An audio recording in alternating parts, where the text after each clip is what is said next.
తెలియజేసేది ఏంటంటే ఇదేమి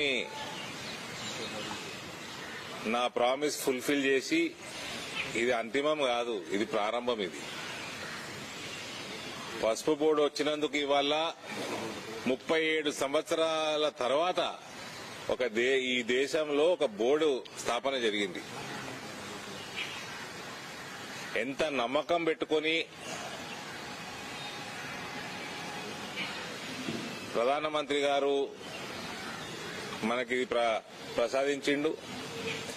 మనము ఇవాళ ఈ పసుపు బోర్డు ప్రారంభమైనాక నాకు ఇంకింత బాధ్యత పెరిగిందన్న ఫీలింగ్ ఉంది, అట్లా అనిపిస్తా ఉంది.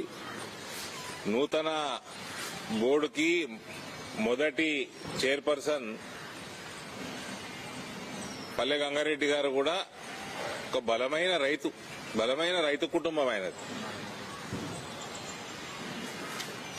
ఒక సంవత్సరం క్రితం వాళ్ళ ఫాదర్ చనిపోయిండు. ఆయన కూడా బ్రహ్మాండమైన పసుపు రైతు. పల్లె గంగారెడ్డి కూడా మంచి పసుపు రైతు. అది కాకుండా ఏబీవీపీ నుంచి, యువమోర్చా నుంచి భారతీయ జనతా పార్టీలో జిల్లా అధ్యక్షులుగా, యువమోర్చా అధ్యక్షులుగా, ఇప్పుడు రాష్ట్ర స్థాయి కార్యదర్శిగా నా ఎదుగుదలలో కూడా ఆయన మంచి పాత్ర ఉంది. ఒక matured person, good political being, అన్నిటికంటే ఎక్కువ బ్రహ్మాండమైన రైతు, పసుపు పైన పూర్తి అవగాహన ఉన్న వ్యక్తి. పసుపు పంటకి ఏ రకంగా వంగడాల దగ్గర నుంచి మార్కెటింగ్ దాకా, ఎక్స్పోర్ట్స్ దాకా పూర్తి అవగాహన ఉన్న వ్యక్తి పల్లె గంగారెడ్డి గారు. ఆయనకు కూడా నేను అభినందనలు తెలియజేస్తా ఉన్నా. ఇది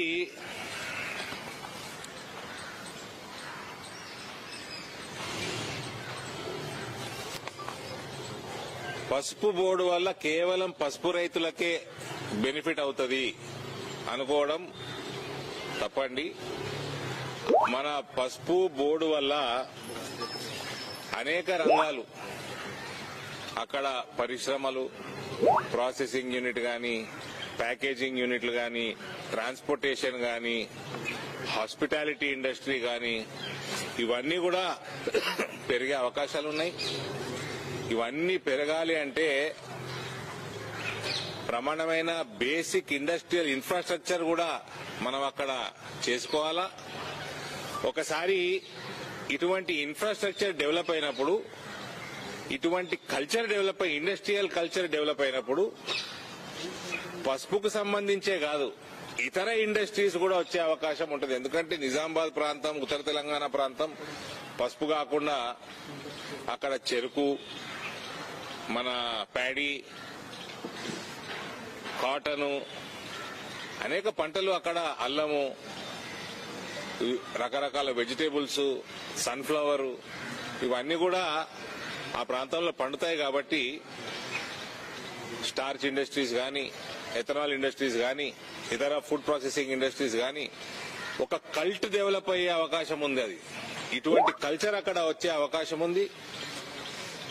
దీనికి తోడు ఆల్రెడీ జగరాన్పల్లిలో ఎయిర్పోర్టు ఆల్రెడీ శాంక్షన్ అయి ఉంది.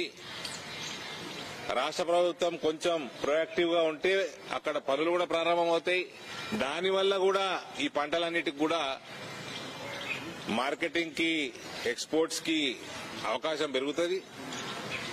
ఈ అన్ని కూడా ఒక ఓవరాల్ ఒక కల్ట్ డెవలప్ అవుతుంది. ఇటువంటి డెవలప్మెంట్ వచ్చినప్పుడు విపరీతమైన ఉపాధి అవకాశాలు పెరుగుతాయి. మనకు ప్రత్యేకంగా మా ప్రాంతంలో బీడీ కార్మికులు ఎక్కువ. బీడీ యొక్క ఫ్యూచరు కొంచెం క్లారిటీ తక్కువ ఉంది. బీడీ ఫ్యూచర్ పైన, తంబాకు ఫ్యూచర్ పైన ఇంటర్నేషనల్ వాళ్ళు పెడుతున్న శాంక్షన్స్ వల్ల ఫ్యూచర్ పైన నమ్మకం తగ్గుతా ఉంది. అటువంటి వాళ్ళందరికీ కూడా ఒక ఆల్టర్నేట్ ఉపాధి ఇటువంటి ఇండస్ట్రియల్ కల్చర్ డెవలప్ అయినప్పుడు వస్తుంది.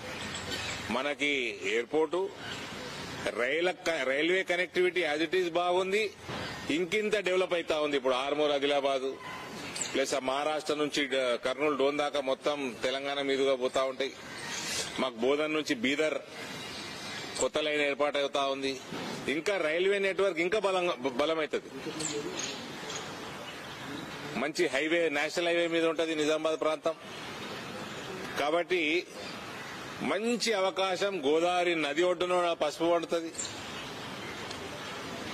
సో ఎటువంటి బేసిక్ రిసోర్సెస్ కి అక్కడ ప్రాబ్లం లేదు. మంచిగా పనిచేసుకుంటే ఈ బోర్డు ద్వారా కూడా అందులో ఈ ప్రాంతం నుంచి పల్లె గంగారెడ్డి గారు కావటం చైర్మన్ గా ఇది నిజంగా కూడా మంచి పరిణామం. ఆయన కష్టజీవి కాబట్టి ఆయనకు కూడా నేను ఆల్ ది బెస్ట్ చెప్తూ, దయచేసి ఇక్కడి నుంచి మనం పసుపు వెనుకకి చూసే ప్రసక్తే ఉండకూడదు. పసుపు రైతుల యొక్క ఆదాయం రాను రాను పెరుక్కుంటూ రెట్టింపు కావాల అన్న ఒక ఆకాంక్ష నాలో ఉంది. ఇదివరకు కూడా గత 4-5 సంవత్సరాల్లో కోవిడ్ 2 సంవత్సరాలు మనకు ఇబ్బందికరంగా ఉన్నా కూడా మనం చేసుకున్న లాజిస్టికల్ సపోర్ట్ స్పైస్ బోర్డు ద్వారా గానీ, కేంద్ర ప్రభుత్వం ద్వారా గానీ, లాస్ట్ ఇయర్ మనం ఆల్ టైమ్ రికార్డ్ ప్రైజెస్ చూసినాం. పసుపు 18,000 రూపాయలు నిజామాబాద్ ప్రాంత రైతులకు కూడా రావడం జరిగింది. కాబట్టి ఇవన్నీ కూడా it is just the beginning. KCR Telangana రేంగానే తెలంగాణ ఏదో సాధించేసినా అని పోయి ఫామ్ హౌస్ లో పండుకున్నాడు. మనందరం తెలిసిన విషయమే. ఎవరిని పట్టించుకోలేదు. అది ఫ్రీ ఇస్తా, ఇది ఫ్రీ ఇస్తా, ఇది 4 రూపాయలు ఇస్తా అనగానే డెవలప్మెంట్ కాదండి. మీరు ఇన్కమ్ జనరేషన్ లేదు, ఒక ఇండస్ట్రీ లేదు, ఒక పవర్ సెక్టర్ లో ఒక యూనిట్ పెంచింది లేదు జనరేషన్. టోటల్ గా భ్రష్టు పట్టించి 6-7 లక్షల కోట్ల అప్పుల పాలు చేసి టోటల్ ఏదో తెలంగాణ నా సొత్తు అన్నట్టు వ్యవహారం చేసి, ఇది కాంగ్రెస్ వాళ్ళకు కూడా వర్తిస్తుంది. ఓ కాంగ్రెస్ పార్టీ ప్రీ ఇండిపెండెన్స్ అదొక ఉద్యమ పార్టీ. ఇండిపెండెన్స్ వచ్చినాక ఇప్పుడున్న కాంగ్రెస్